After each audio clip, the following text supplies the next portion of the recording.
wabarakatuh. Perkenalkan kami dari kelompok 12 dengan anggota yang terdiri dari saya sendiri, Ria Puspitasari, dan rekan saya, Okta Apriani. Di sini kami akan mempresentasikan hasil dari diskusi kami mengenai produk perbankan syariah di bidang jasa. Dengan dosen pengampu, Ibu Udra Dewi Koryati MPD dan Ibu Yuliana FA SPD MPD. Selanjutnya, baiklah, pokok bahasan pertama mengenai makna produk perbankan syariah di bidang jasa akan dibacakan oleh saya sendiri. Makna produk perbankan syariah di bidang jasa. Bank syariah melaksanakan kegiatan usaha bidang jasa layanan seperti transfer clearing, bank garansi, letter of credit, pembayaran gaji, permainan telepon, dan sebagainya. Dalam menjalankan fungsi jasa perbankan ini, ada hal yang harus diperhatikan, yaitu mengenai prinsip atau akad apa yang dipergunakan, karena pembahasan mengenai produk-produk dan jasa-jasa dalam perbankan syariah tidak terlepas dari jenis akad yang digunakan. Prinsip-prinsip syariah yang berkaitan dengan jasa perbankan antara lain hawalah, kafalah, wakalah, dan rana.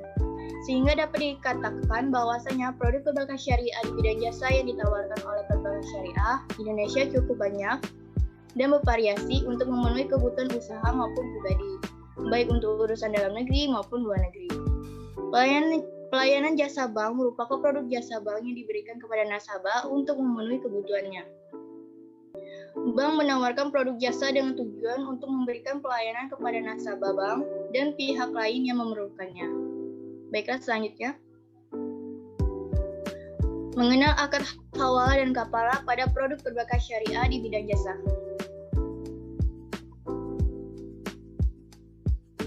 Yang pertama, mekanisme hawalah pada produk perbankan syariah di bidang jasa.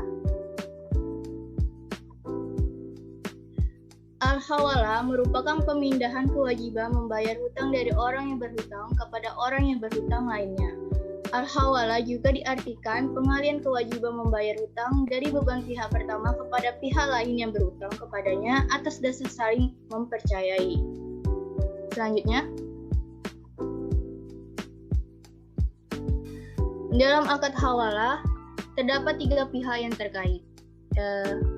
Yang pertama, muhal, pemberi pinjaman. Kedua, muhil, penerima pinjaman. Dan yang ketiga, muhal alai, penerima pinjaman dari muhil. Di dalam perbankan syariah, kontrak hawalah dalam perbankan biasanya diterapkan pada hal-hal berikut. 1. Faktoring atau anjak piutang, di mana para nasabah yang memiliki piutang kepada pihak ketiga memindahkan piutang itu kepada bank. Bank lalu membayar piutang tersebut dan bank menagihnya dari pihak ketiga itu. Yang kedua, post-dated check, di mana bank bertindak sebagai juru tagih tanpa membayarkan dulu piutang tersebut.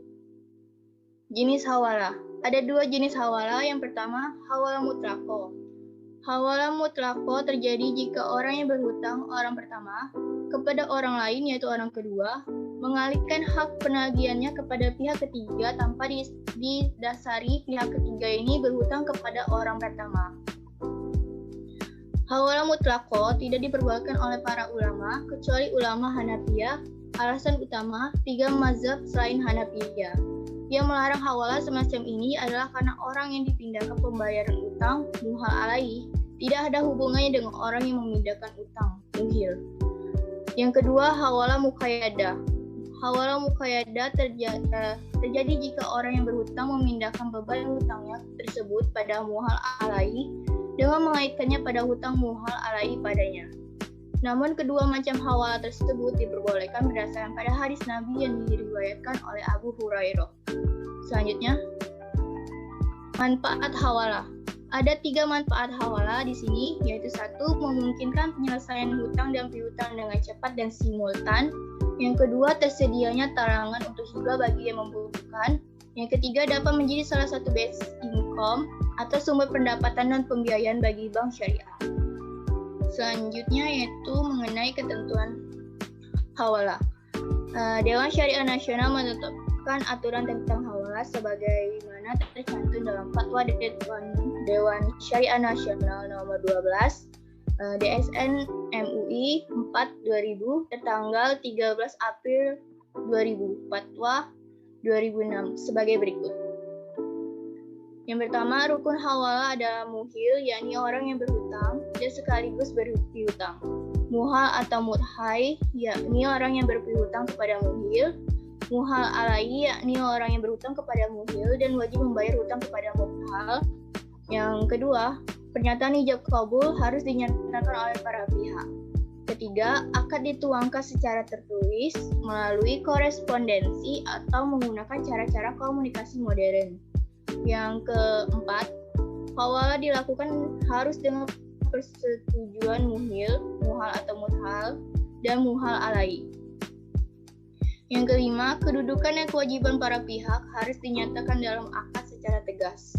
Yang terakhir, yaitu yang keenam, jika transaksi hawalah telah dilakukan, pihak-pihak yang terlibat hanyalah mudhal, dan muhal alai, dan hak penagihan mulai berpindah kepada muhal alai. Akad hawalah akan berakhir disebabkan karena 1. Karena dibatalkan oleh pasak. 2. Hilangnya hak muhal alai. 3. Jika muhal alai telah melaksanakan kewajibannya kepada muhal. Yang keempat, meninggalnya muhal sementara muhal alai mewarisi harta hawalah. Yang kelima, jika muhal menghibahkan atau menyedekahkan harta hawalah kepada muhal alai dan ia menerima hibah tersebut. Yang terakhir, jika muhal menghapus bukukan kewajiban membayar hutang kepada muhal alai. Baiklah, sekian pemaparan dari saya. Pembahasan materi berikutnya akan dibacakan oleh rekan saya, Okta Apriani. Kepada saudari Okta, saya persilakan.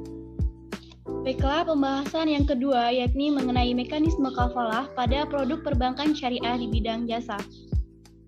Al-kafalah ini merupakan jaminan yang diberikan oleh penanggung atau kafil kepada pihak ketiga untuk memenuhi kewajiban pihak kedua atau yang ditanggung.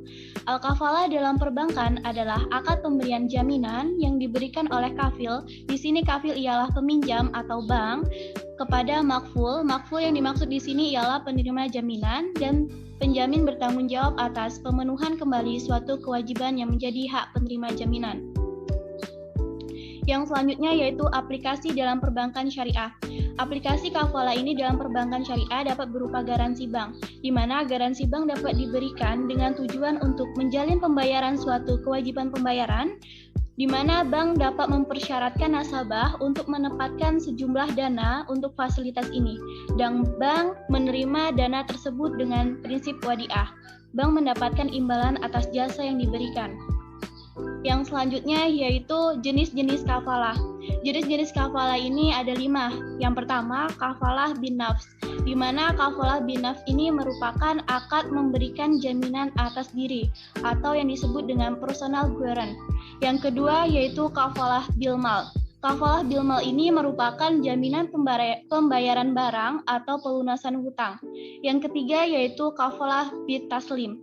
Jenis kafalah ini biasa dilakukan untuk menjamin pengembalian atas barang yang disewa pada waktu masa sewa berakhir. Yang keempat yaitu kafalah al-munjazah, di mana kafalah ini adalah jaminan mutlak yang tidak dibatasi oleh jangka waktu dan untuk kepentingan atau tujuan tertentu. Dan yang terakhir yaitu yang kelima adalah kafalah al-mulaqah, di mana bentuk jaminan ini merupakan penyederhanaan dari kafalah al-munjazah baik oleh industri perbankan maupun asuransi. Yang selanjutnya yaitu manfaat kafalah. Kafalah ini memiliki beberapa manfaat, di antaranya yang pertama yaitu sebagai salah satu akad yang mengatur secara adil. Yang kedua, pihak yang dijamin dapat menyelesaikan proyek atau usahanya dengan tepat waktu dengan jaminan pihak ketiga. Yang ketiga yaitu pihak yang terjamin dapat menerima jaminan oleh pinjaman dengan tepat waktu. Materi yang selanjutnya yaitu ketentuan kafalah. Dewan Syariah Nasional menetapkan aturan tentang kafalah sebagaimana tercantum dalam Fatwa Syariah Nasional nomor 11/DSN/MUI/4/2000 tertanggal 13 April 2000 Fatwa 2006 sebagai berikut. Pertama, pernyataan ijab kabul harus dinyatakan oleh para pihak dalam mengadakan kontrak. Dalam akad kafalah, pinjaman dapat menerima imbalan atau fee sepanjang tidak memberatkan. Kafalah dengan imbalan bersifat mengikat dan tidak boleh dibatalkan secara sepihak. Yang kedua yaitu pihak penjamin atau kafil, pihak orang yang berhutang atau asil dan makful anhu, pihak orang yang berpiutang atau makful lahu, objek penjaminan atau makful bihi. Materi selanjutnya yaitu berakhirnya akad kafalah. Akad kafalah ini dapat berakhir apabila hutang telah lunas, baik makful anhu maupun kafil. Yang kedua, makful lahu menghapus piutangnya kepada makful anhu. Yang ketiga, apabila salah satu ingkar. Yang keempat, terjadinya cacat hukum. Yang kelima, adanya pernyataan dari penerima garansi tentang pelepasan hak klaim atas bank garansi yang bersangkutan. Yang terakhir ialah dikembalikannya bank garansi asli kepada kafil atau bank garansi tersebut hilang. Mungkin itu saja yang dapat saya sampaikan. Kembali ke moderator.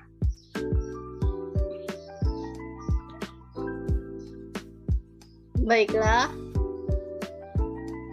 sekian pemaparan dari kelompok kami. Apabila ada salah kata, kami mohon maaf. Kepada Allah kami mohon ampun. Dan semoga materi yang telah kami paparkan dapat menambah wawasan serta informasi terhadap yang mendengarkan. Wassalamualaikum warahmatullahi wabarakatuh.